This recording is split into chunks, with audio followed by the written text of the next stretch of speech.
On Mother's Day morning, my son gave me a gift bag. Inside was a DNA test and a note.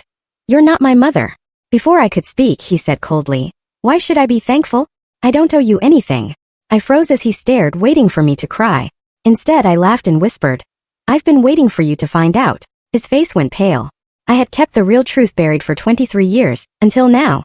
The moment Tyler waved those DNA results in my face, his eyes blazing with fury, I knew everything was about to shatter. It was Mother's Day, and a betrayal deeper than I could have imagined was about to unravel our entire world. "Why are you laughing?" he demanded, jaw clenched, the paper crinkling in his trembling hand.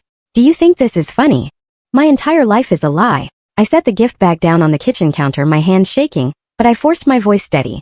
"No, Tyler, your life isn't a lie. I'm still the woman who raised you, who loved you every single day. But you're not my biological child. This proves it." He stabbed his finger at the paper.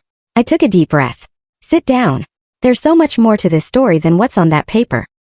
He hesitated, then followed me into the living room, keeping his distance, as if I'd suddenly become a stranger. The morning light streamed through the windows, illuminating the family photos, happy moments, frozen in time, that now seemed like elaborate deceptions. "I never, ever wanted you to find out this way," I began, sinking into the armchair across from him. "Who gave you the idea to do a DNA test?" "Dad." Tyler's voice was ice cold. "He told me there were things about you I needed to know. Things you've been hiding." "Of course, Richard. My ex-husband. The man who'd promised to keep our secret as part of our divorce settlement 5 years ago. I should have known he wouldn't honor that agreement forever, especially now that he had a new wife half his age and a fresh start. Your father shouldn't have done that without talking to me first," I said, trying to keep the rage building inside me in check. Richard knew exactly what he was doing, turning our son against me, just when I was finally rebuilding my life. "So it's true then?" Tyler leaned forward, searching my face. "You're not my biological mother?" I looked into the eyes of the boy I had loved since the moment I first held him. "No, I'm not your biological mother. But there's something Richard didn't tell you. Something he couldn't tell you, because he doesn't know the whole truth." Tyler's expression remained hard, but curiosity flickered. "What are you talking about? Your father has only told you half the story. He's manipulating you, Tyler. Using you as a weapon against me because I finally stood up to him." "Dad wouldn't do that," Tyler said, but doubt had crept into his voice. "He just thought I deserved to know the truth. If he wanted you to know the truth, he would have sat down with both of us, explained everything. Instead, he sent you here with a DNA test, on Mother's Day." I shook my head. "That wasn't about truth, Tyler. That was about hurting me." Tyler looked away, and I knew I was getting through. He'd witnessed enough of our fights before the divorce to know his father's vindictive side. "So what is the truth?" he finally asked. I got up and went to my bedroom, returning with a small wooden box I kept locked in my closet. I'd prepared for this day, though I never thought it would come so cruelly or so soon. 23 years ago, your father and I were desperate to have a child. We tried everything: fertility treatments, surgeries, specialists. Nothing worked. I opened the box and removed a stack of old documents. That's when Richard came up with a plan. Tyler took the first paper I handed him. A contract with signatures at the bottom. His brow furrowed as he skimmed it. "A surrogacy agreement?" he asked. "Not exactly." I took a steadying breath. "Your biological mother was a young woman named Eliza. She was 19, pregnant and alone. Your father met her when she came looking for work at his company." Tyler's eyes widened. "Dad got her pregnant?" "No, she was already pregnant when they met. But Richard saw an opportunity." I handed him another document, a private adoption agreement. "He convinced her that we could give her baby a better life. That we had money and stability she couldn't provide." "So you adopted me?" Tyler seemed almost relieved by this simpler explanation. "It wasn't that straightforward. Richard didn't want a traditional adoption. He wanted everyone to believe I had given birth to you." I hesitated, knowing the next part would be hard for Tyler to hear. "He paid Eliza to disappear after you were born. We moved to a new city, told everyone I'd been pregnant, and presented you as our biological child." Tyler stood up abruptly. "This is insane. Why would Dad do this? Why would you go along with it?" "I was desperate for a child, Tyler. And your father. He cared more about appearances than anything else. He didn't want business associates or family knowing he couldn't produce an heir naturally." Tyler paced the room, processing. "So where is she now? My real mother?" I pulled out a sealed envelope I'd been saving for years. "I don't know. After you were born, she took Richard's money and left. He made sure there was no paper trail. No way for her to come back into our lives." I held out the envelope. "But she left this for you, to be given when you turned 18. Your father didn't know about it." Tyler stared at the envelope but didn't take it. "Why didn't you give it to me when I turned 18? Richard threatened to take you away from me if I ever revealed the truth. By then our marriage was already falling apart. I was afraid. Tyler finally took the envelope, his hands shaking slightly. What about the birth certificate? If you didn't give birth to me, how? Your father had connections. Money can make many problems disappear. I watched as Tyler's concept of his father began to crumble. Richard has always been good at making sure documents say exactly what he wants them to say. Tyler stared at the envelope in his hands. I don't even know who I am anymore. You're the same person you've always been, Tyler. My son. He shook his head, stuffing the envelope into his pocket without opening it. I need to talk to Dad. To hear his side of this. Of course you do. But before you go, I reached into the wooden box one last time and pulled out a small USB drive. There's something else you should know about your father. Something I discovered right before our divorce. It's the real reason he left. Tyler took the drive, confusion written across his face. What's on this? The truth about who Richard really is. About why our marriage actually ended. I closed the wooden box. But be careful, Tyler. Your father can be dangerous when he feels threatened. Dangerous? What are you talking about? Alarm flashed in Tyler's eyes. I rolled up my sleeve, revealing the faded scar that ran from my wrist to my elbow. This wasn't from a car accident like I told everyone. Your father has secrets that go far beyond how you came into our lives. Tyler's face went pale as his gaze fixed on the scar. Dad did that to you? Before I could answer, my phone rang. I glanced at the screen and felt my blood turn to ice. Richard's name flashed on the display. Don't answer it, Tyler said suddenly, a protective edge in his voice. I'd never heard before.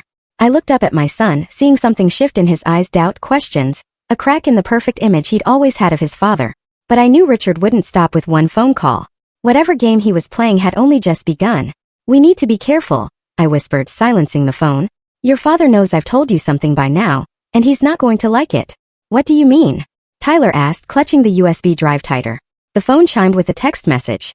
When I read it, my hands began to shake uncontrollably. Mom. Tyler's voice seemed far away.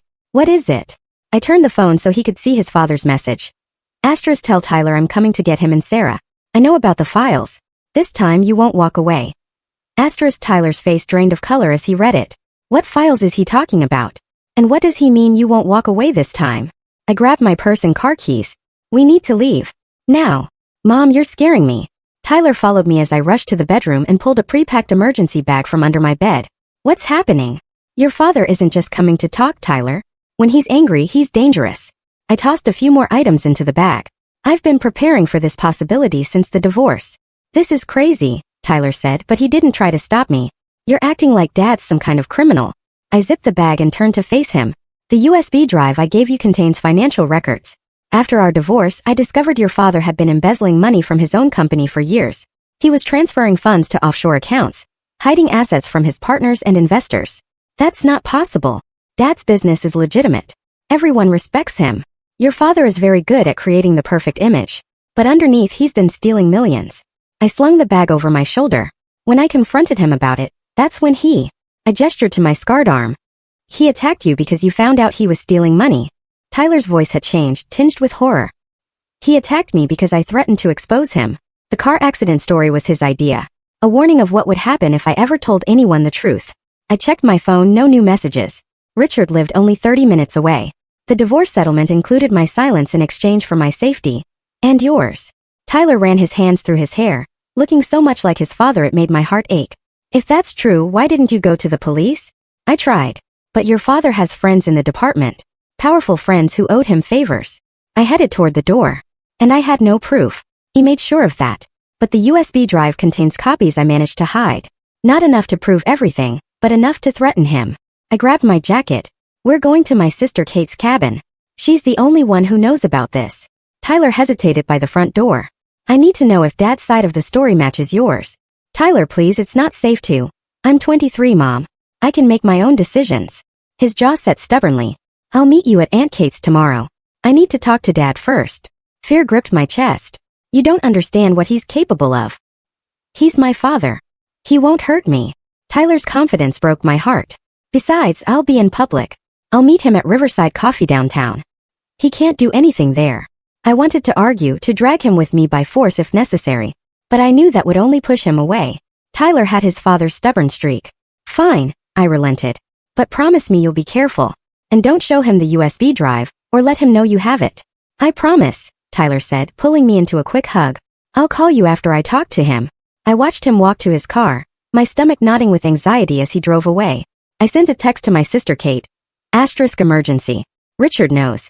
Tyler and I heading to cabin separately. Need your help. Asterisk her response came instantly. Asterisk on my way. Don't use credit cards. Ditch your phone. You know the drill. Asterisk Kate was the only person I trusted with the full truth. As a former prosecutor, she understood the legal danger I was in, and how powerful men like Richard could manipulate the system. I tossed my phone into the kitchen sink and turned on the garbage disposal, wincing at the grinding noise as it was destroyed. Then I grabbed the burner phone from my emergency bag and headed to the garage. But as I approached my car, I noticed something wasn't right. The driver's side door was slightly ajar. I froze, scanning the garage. It looked empty, but the hair on the back of my neck stood up. Slowly, I backed away from the car and peered underneath. A small black device was attached near the wheel well. A tracker. Richard was already one step ahead. Instead of taking my car, I hurried through the side door of the garage and cut through my neighbor's yard to the street behind my house. Mrs. Patel was gardening in her front yard.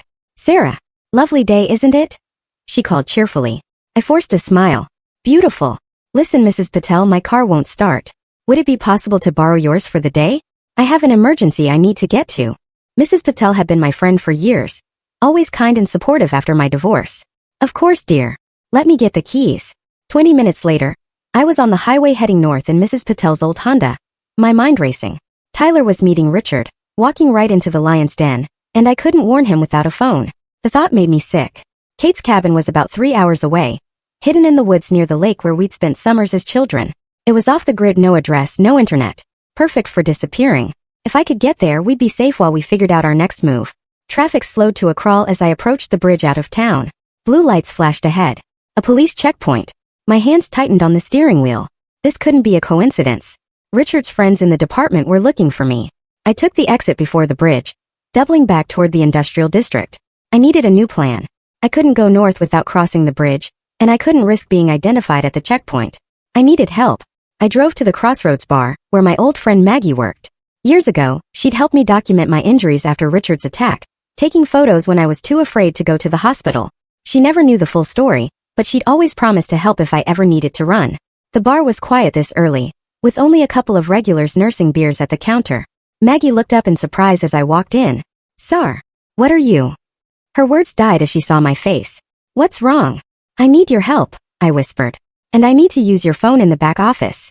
I explained as much as I dared while dialing Tyler's number. No answer. I left a message, warning him about the police checkpoint, hoping he'd listen. Maggie handed me a set of keys. Take my truck. It's registered in my brother's name. The cabin in the back has a sleeping bag and some supplies. I hugged her fiercely. I'll return it, I promise. Don't worry about that, just be safe. She pressed a small canister into my hand. Pepper spray. And there's a baseball bat under the seat. Thank you, I said, my voice breaking. If Tyler comes looking for me, tell him I'll send him your way, Maggie assured me. Now go. I took back roads out of town, avoiding the main highways, where cameras might spot me. 2 hours later, I was deep in the countryside, taking the unmarked dirt road that led to Kate's cabin. The truck bounced over the rough terrain, branches scraping against the windows as the path narrowed. Finally, I saw smoke rising through the trees. Kate was already there.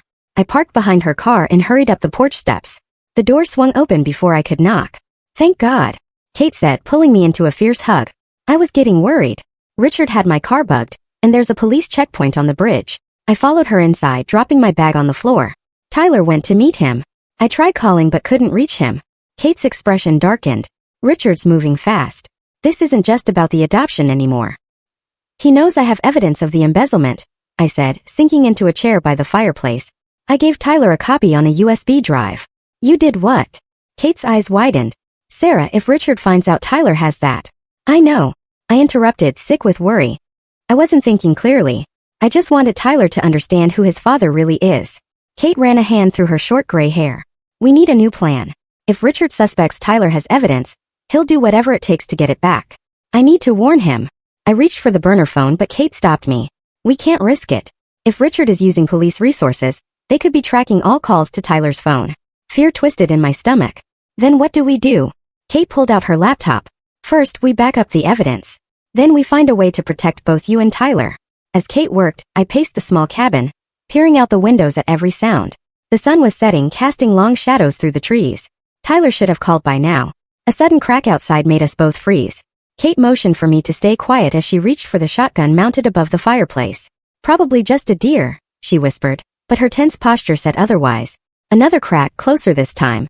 Then a voice called out, "Mom! Aunt Kate! It's me!" Relief flooded through me as I rushed to the door and flung it open. Tyler stood on the porch, his face pale and strained in the dying light. "Tyler, thank God you're—" My words died as I saw the dark figure standing behind him, a familiar hand gripping my son's shoulder. "Hello, Sarah," Richard said, smiling coldly. "Family reunion time." Behind me, I heard Kate cock the shotgun, but Richard simply raised his other hand, revealing the glint of a pistol pressed against Tyler's side. Now, Catherine," he said smoothly. "Let's keep this civilized, shall we? I just want to talk about those files my loving wife stole from me." Tyler's eyes met mine, filled with fear and something else. A silent message he was trying to convey. I noticed his hand in his pocket, clutching something tightly. The USB drive. It was still safe. But for how long? Time seemed to freeze as I stared at Richard, holding a gun to our son's side. Behind me, Kate kept the shotgun raised, but we all knew she wouldn't risk Tyler's safety. "Put the gun down, Kate," Richard said calmly. "Let's be civilized about this." Civilized? Kate's voice was steel. "Breaking and entering with a firearm isn't what I'd call civilized, Richard." Richard chuckled, the sound sending ice down my spine. "I didn't break anything. Your nephew invited me." He nudged Tyler forward. "Didn't you, son?" Tyler's eyes met mine, filled with regret. "I'm sorry, Mom. He followed me from the coffee shop. I didn't know until it was too late." "It's not your fault," I said, trying to keep my voice steady. "Richard, please let Tyler go. This is between you and me." "That's where you're wrong, Sarah." Richard stepped onto the porch, forcing Tyler forward. "This became about all of us the moment you stole my files and poisoned my son against me." Kate slowly lowered the shotgun but didn't set it down. "What do you want, Richard?" "Just what belongs to me." His gaze fixed on me. "The files, Sarah. All copies. Now." I swallowed hard. "Let Tyler come inside first." "Not a chance." Richard's grip on Tyler's shoulder tightened. "The files. You have 30 seconds before I call my friends at the station and report that my mentally unstable ex-wife has kidnapped our son and is threatening him with a shotgun." "You wouldn't."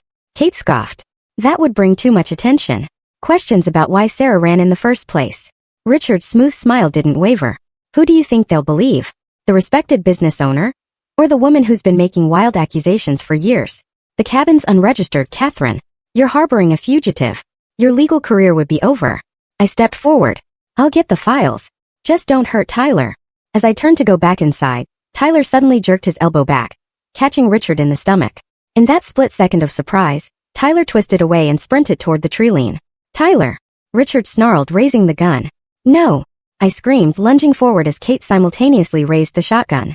Richard hesitated, caught between his fleeing son and two women ready to attack. That moment of indecision gave Tyler the seconds he needed to disappear into the darkening forest. Richard rounded on me, fury distorting his handsome features. "You see what you've done? Turned my own son against me. Your son finally sees who you really are," I said, finding courage I didn't know I had. "A manipulative, violent thief." The gun swung toward me. "I should have finished what I started 5 years ago." Kate stepped forward, shotgun steady. "That would be a mistake, Richard. I've got security cameras all over this property." She gestured to the corner of the porch where a small camera was indeed mounted. "Everything you've done is already recorded and uploaded to my cloud storage." Richard's eyes darted to the camera, uncertainty crossing his face for the first time. "You're bluffing." "Am I?" Kate's voice was calm. "Former prosecutor, remember? I know how to build a case." A tense silence stretched between us as Richard calculated his options. Finally, he lowered the gun slightly. "I want those files, Sarah. All of them. This doesn't end until I get them." "Let's talk inside," I suggested, hoping to defuse the situation. "Tyler's gone. There's no need for weapons now." Richard studied me for a long moment, then nodded. "Fine. But I'm keeping this." He gestured with the gun. "Insurance policy." I glanced at Kate, who gave me a subtle nod. We had a plan for this scenario, one we discussed years ago when I first discovered Richard's financial crimes. Inside the cabin, Richard took a seat at the small dining table, keeping the gun visible. "Where are the files?" I sat across from him, my hands flat on the table where he could see them. "They're safe. But before I tell you, I want to know something." I met his gaze directly. "Why did you tell Tyler about his adoption now? After all these years?" A flicker of surprise crossed Richard's face. "You think I planned this?" Tyler did the DNA test on his own. Apparently, his new girlfriend got him one of those ancestry kits for his birthday. His mouth twisted into a cruel smile. "I simply saw an opportunity when he came to me with the results. To turn him against me." I said, the pieces falling into place.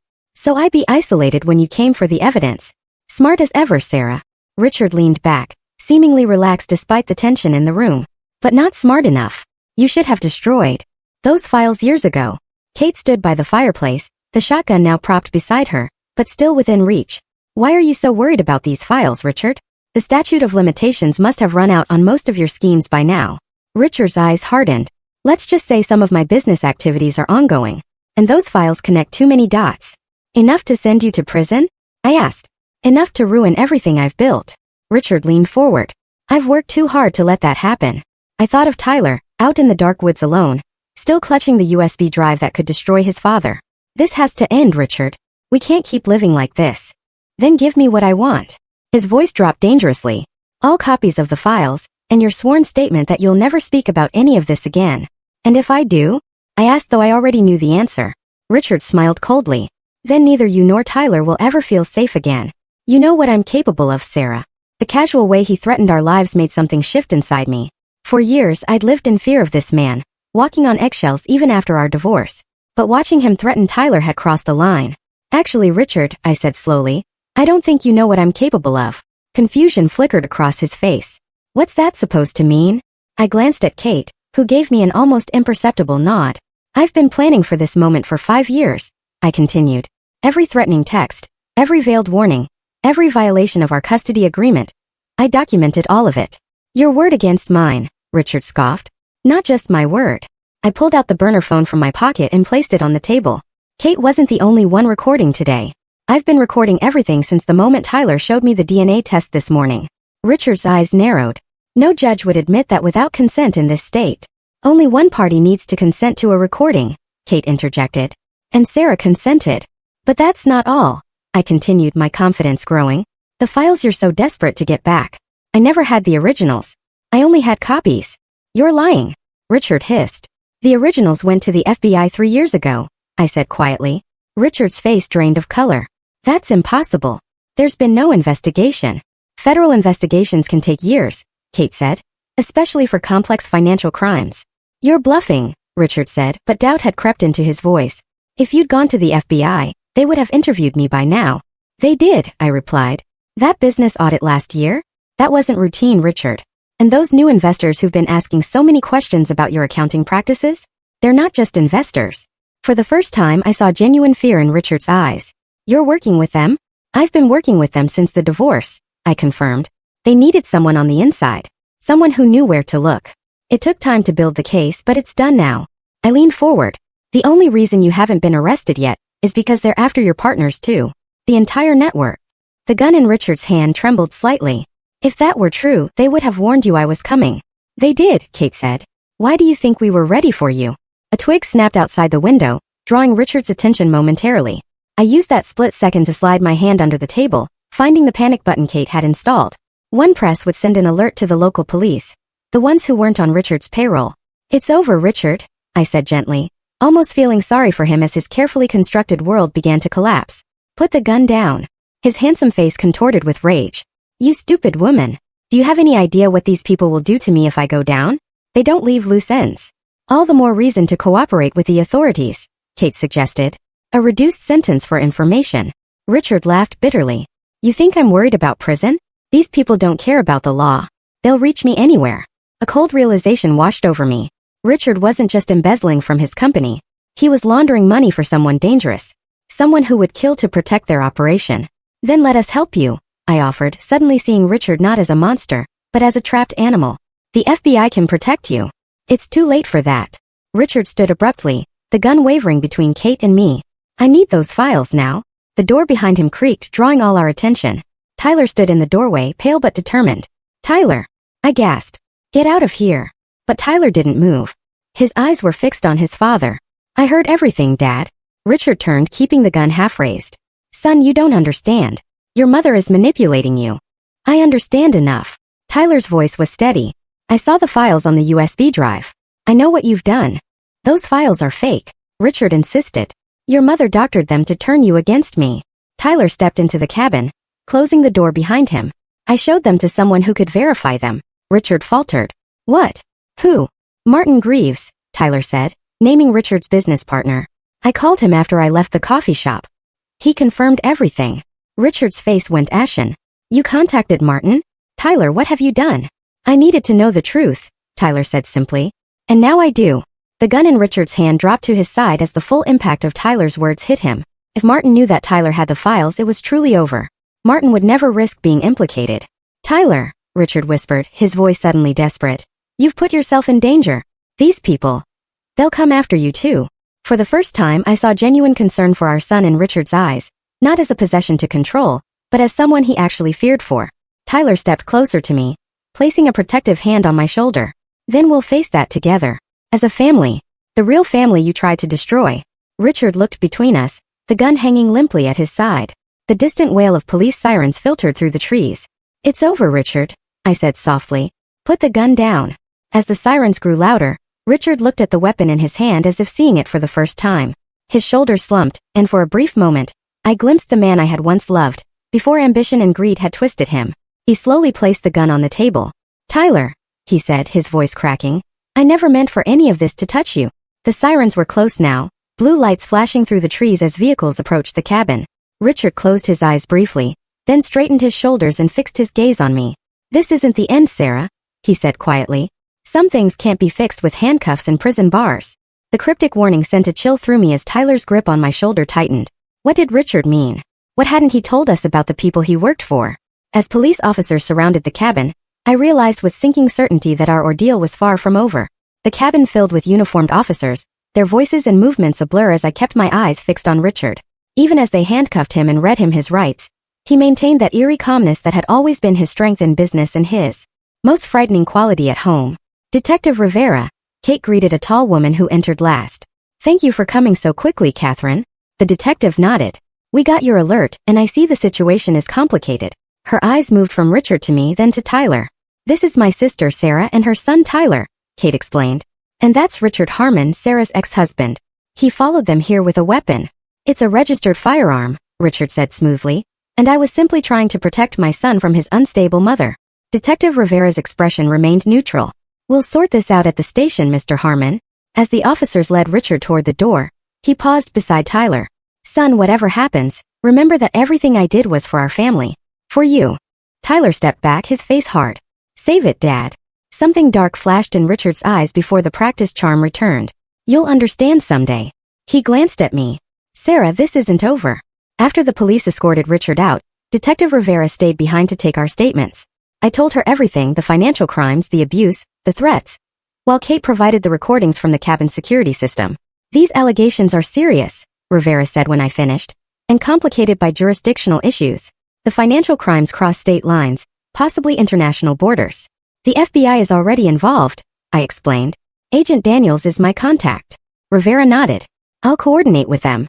In the meantime, Mr. Harmon will be held on charges of breaking and entering, assault, and making threats with the deadly weapon. Will that be enough to keep him in custody? Kate asked. He has considerable resources. We'll push for no bail given the flight risk, Rivera assured us. But I won't lie to you. Men like Richard Harmon rarely stay behind bars for long. After Rivera left, the three of us sat in exhausted silence. Tyler stared into the fireplace, the events of the day etched in the new lines of his face. I'm sorry, Tyler, I finally said. This isn't how I wanted you to learn the truth. Which truth? He asked quietly. About my birth? About Dad's crimes? About your lies? His words stung, but I couldn't blame him. All of it. I thought I was protecting you by hiding who I really am. By letting me believe Dad was someone he wasn't. Tyler's voice cracked. My whole life feels like a fraud. Kate stepped in. Tyler, your mother did what she thought was best in an impossible situation. Richard threatened to take you away from her if she ever told the truth. Tyler ran his hands through his hair. I get that. But doesn't anyone in this family believe in just being honest? I moved to sit beside him. You're right. I should have found a way to tell you the truth years ago. About your birth at least. I took his hand. But you have to understand something. You are who you've always been, Tyler. Your identity isn't defined by biology or by Richard's crimes. Then what is it defined by? He asked, vulnerability replacing anger. By the choices you make. By the person you choose to be. I squeezed his hand. And today you chose to be brave and stand up for what's right. I'm so proud of you for that. Tyler was quiet for a moment. I still have so many questions. About my biological mother. About who I am. I know. And I promise no more secrets. I gestured to the envelope he'd put in his pocket earlier. Her letter might have some answers. Tyler pulled out the envelope, tracing his finger over the faded writing. I'm not sure I'm ready to read it yet. Whenever you are, I'll be here, I promised. The cabin door opened suddenly as a uniformed officer rushed in. Miss Bennett, there's a situation. He looked at Kate. A man just arrived claiming to be Mr. Harmon's business partner. He's demanding to speak with you and your nephew immediately. Kate and I exchanged alarmed glances. Martin Greaves, I said. Tyler called him earlier. Is he alone? Kate asked the officer. As far as we can tell, but he seems agitated. Tyler stood. I'll talk to him. He deserves to know what's happening. Tyler, no. I protested. If Martin is involved in Richard's schemes, he could be dangerous. He sounded scared on the phone, Mom, not threatening. Tyler's expression hardened. Besides, I'm done hiding from the truth. Kate nodded to the officer. Bring him in, but stay close. Moments later, Martin Greaves entered the cabin. Unlike Richard's polished appearance, Martin looked disheveled. His expensive suit wrinkled and his salt and pepper hair uncombed. His eyes darted nervously around the room before settling on Tyler. Tyler! Thank God! He stepped forward, ignoring Kate and me. Do you have any idea what you've done? Calling me on an open line about those files was incredibly dangerous. Tyler stood his ground. I needed to confirm what was in them. And now they know you have them. Martin ran a shaking hand through his hair. They're cleaning house as we speak. Richard's arrest bought us a little time, but they'll be coming for all of us now. Who's they? Mr. Greaves? Kate asked. Martin seemed to notice her for the first time. You must be the prosecutor's sister. He turned to me. And Sarah. I should have listened to you years ago when you tried to warn me about Richard. Warned you about what? I asked, confused. Richard was involved with dangerous people? Martin sank into a chair, suddenly looking much older than his 50 years. It started small. Just helping some clients move money around, avoid some taxes. Standard rich people stuff. But then the clients got bigger. The operations more complex. You're talking about money laundering, Kate said flatly. Martin nodded. For people who don't take kindly to federal investigations. People who solve problems permanently. A chill ran through me. The FBI knows about this. They can protect you. They've been building their case for years. Martin laughed bitterly. What good does that do me now? The moment these people realized Richard was arrested, they started covering their tracks. How do you know this? Tyler asked. Because our head of security was just found dead in his car. Suicide, apparently. Martin made air quotes around the word. And 2 of our overseas account managers have gone silent. These people don't leave witnesses, Tyler. The implications hit me like a physical blow. If Richard's criminal associates were eliminating everyone connected to their operation, then all of us, Martin, Tyler, Kate, and I, were in danger. We need to call Agent Daniels, I said, reaching for the burner phone. No time, Martin said. They're always a step behind. We need to disappear. All of us. That's not an option, Kate argued. Running makes you look guilty. The FBI can provide witness protection. She's right, Tyler added. We have evidence. We can bring these people down. Martin shook his head. You don't understand who we're dealing with. These people have connections everywhere: law enforcement, judiciary, politics. Why do you think it's taken the FBI years to build their case? The system is compromised. As they argued, I stared out the window at the darkening forest, thinking about Richard's parting words. This isn't over. He knew what would happen once he was arrested. He knew his partners would start eliminating loose ends. Had he come to the cabin not just to retrieve the files, but to warn us in his own way? The realization hit me with stunning clarity. Richard might be a criminal, but he cared about Tyler. In his twisted way, he'd been trying to protect our son. I turned back to the room. Martin, who exactly are these people? I need names. Before Martin could answer, headlights swept across the cabin windows as several vehicles pulled up outside. The officer by the door peered out. It's the FBI, he announced with relief. Agent Daniels is here. Martin's face went pale. How did they find us so quickly? I activated the panic button, Kate explained. It alerts both local police and the FBI field office. Then we're saved, Tyler said, but the terror on Martin's face told a different story. No, Martin whispered. If they found us this fast. The front door opened and a man in a dark suit stepped in, showing his badge. Agent Daniels, FBI. We need to move all of you to a secure location immediately. I studied the agent's face, my stomach nodding. You're not Daniels. The man's expression didn't change. I'm Agent Wilson. Daniels sent me.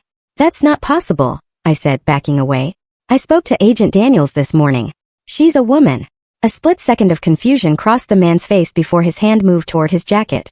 Martin lunged forward, tackling him to the ground as Kate shouted for the officer to draw his weapon. The cabin erupted into chaos. More men pushed through the door as shots rang out. I grabbed Tyler and pulled him toward the back bedroom, where there was a hidden exit Kate had installed years ago. "Mom, what's happening?" Tyler yelled over the commotion. "They're not FBI," I shouted, pushing him through the narrow hallway. "They're Richard's partners." We reached the bedroom and I shoved the heavy dresser aside, revealing a small door built into the wall. Outside I could hear Kate's voice, then more gunshots. "We can't leave them," Tyler protested.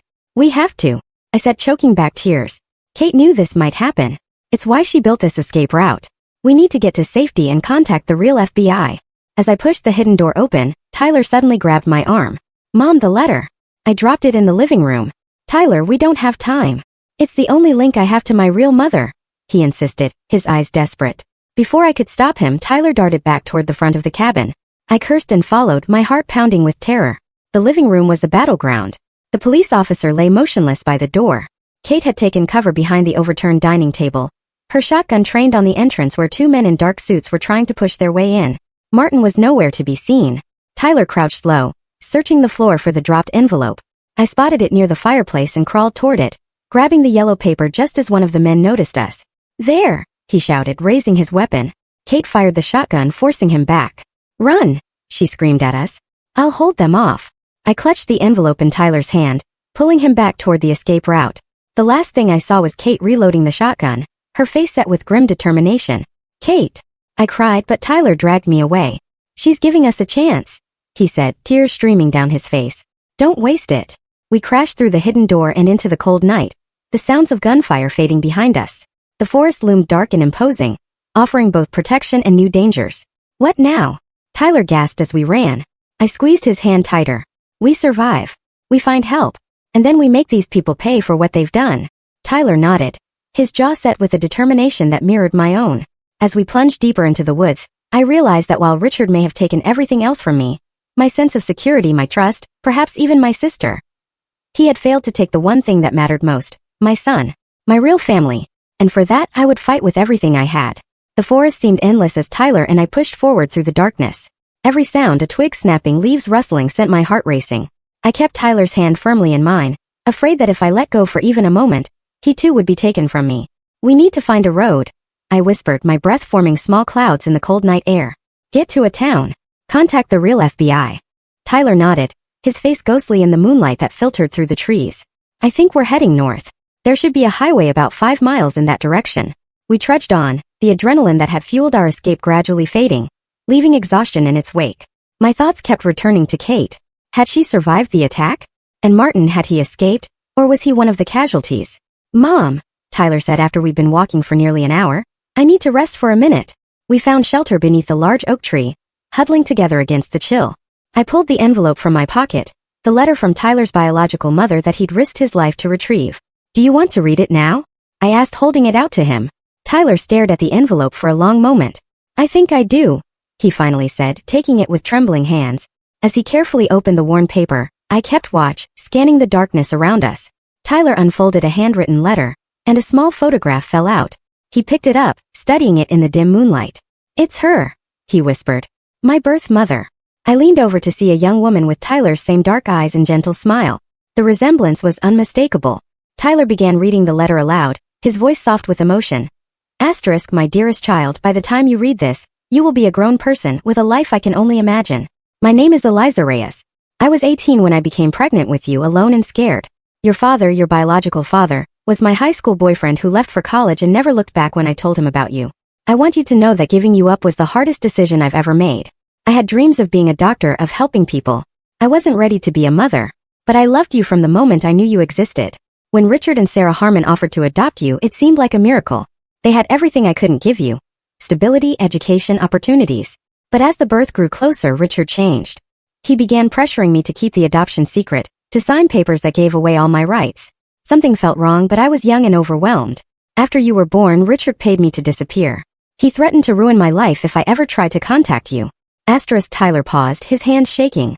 I placed my arm around his shoulders as he continued. Asterisk. I took the money because I was desperate, but I've regretted it every day since. I used it to go to nursing school. Not quite a doctor, but I help people. I've built a life in Seattle, always wondering about you. Always hoping you were safe and loved. I don't know what Sarah has told you about your birth. Richard forced her to pretend you were born to her. And I believe she went along with it because she truly wanted to be your mother. Don't blame her for the deception. Blame Richard and his obsession with appearances. If you're reading this, it means you've discovered the truth, and Sarah has honored my one request. That you would someday know who you really are. My deepest hope is that somewhere in your heart, you might find room to forgive a scared teenager who made an impossible choice. If you ever want to find me, I've enclosed my contact information. Whether you choose to reach out or not, know that you have always been loved by the mother who raised you, and by the one who gave you life. With all my heart, Eliza. Tyler folded the letter carefully, tears streaming down his face. She's alive. She's in Seattle. I squeezed his hand, my own eyes wet.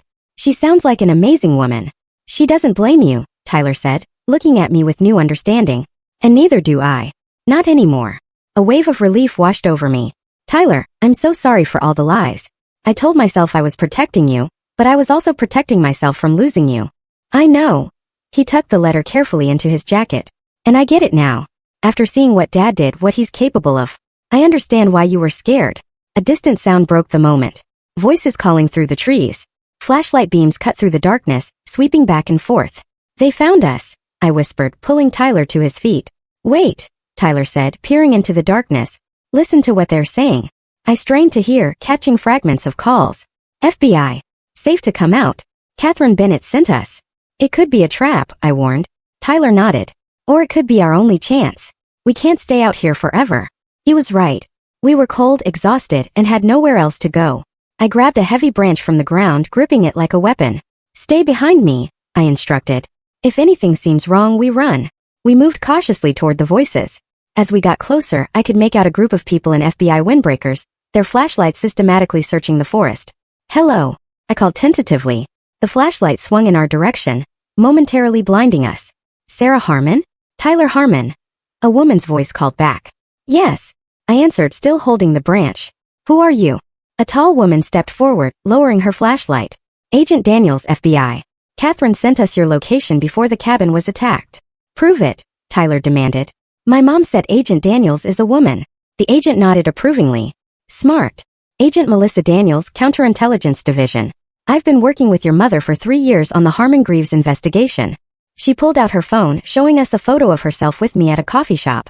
A meeting Richard had never known about. Relief flooded through me as I recognized her. Kate. Is she? Agent Daniels' expression softened. She's alive. Injured but stable. The local officer didn't make it. Martin Greaves is in custody. He surrendered as soon as our team arrived. Richard? I asked, my stomach nodding. Daniels confirmed. Once he realized the cartel was cleaning house, he started talking. Gave us names, accounts, everything to save himself. Tyler said bitterly. And, Daniels added. His first concern was making sure we found you too before the cartel did. I didn't know how to feel about that. Even after everything, some small part of Richard had still cared enough to try to protect our son. Inside the FBI vehicle, wrapped in shock blankets, we were briefed on what would happen next. Witness protection, new identities, a complete separation from our old lives, at least until the cartel members were apprehended. What about Eliza Reyes? Tyler asked. My biological mother? She's in Seattle. Agent Daniels made a note. We'll locate her, make sure she's safe. If the cartel knows about your adoption, she could be at risk too. As we drove away from the forest, I stared out the window at the first hints of dawn breaking through the trees. Everything had changed in less than 24 hours. My carefully constructed life had been shattered, yet somehow I felt more whole than I had in years. Tyler reached for my hand. We're going to be okay, Mom. I squeezed his fingers. Yes, we are.